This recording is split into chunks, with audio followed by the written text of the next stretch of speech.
कहानी जो लौट आया। शुरुआती जीवन। अभय, उम्र 35 साल, मुंबई की एक बड़ी कंपनी में सीनियर मैनेजर था।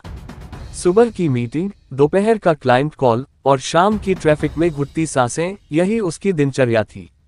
बैंक बैलेंस अच्छा था, लेकिन दिल में एक सूनी गली थी जिसमें बरसों से कोई चहल पहल नहीं हुई थी। एक पुरानी याद का झटका। एक दिन ऑफिस में अचानक उसे अपने पुराने गांव का दोस्त पंकज का फोन आया। भाई सुन, तेरी माँ की तबीयत फिर से खराब है, कुछ कर। अभय का मन ठहर गया।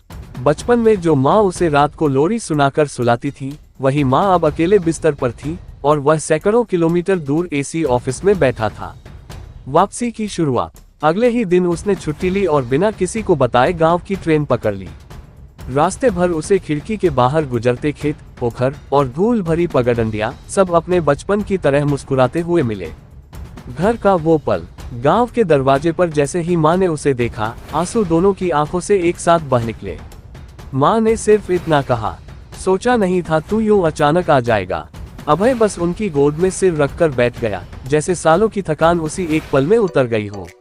खोई हुई खुशियों की तलाश। अगले 3 दिन उसने मोबाइल बंद रखा, दोस्तों के साथ पोखर में नहाया, आम के पेड़ पर चढ़ा और माँ के साथ पुराने किस्सों पर हंसता रहा। वह समझ गया, ये पल किसी सैलरी स्लिप में नहीं मिलते, इन्हें बस जीना पड़ता है। नया फैसला। शहर लौटते समय उसने तय किया, अब हर महीने के आखिरी हफ्ते में वह गांव जाएगा, चाहे काम कितना भी बड़ा हो।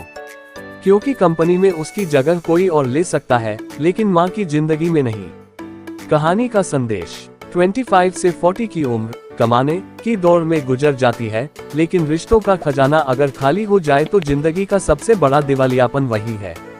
पैसा फिर कमाया जा सकता है, समय और अपने नहीं।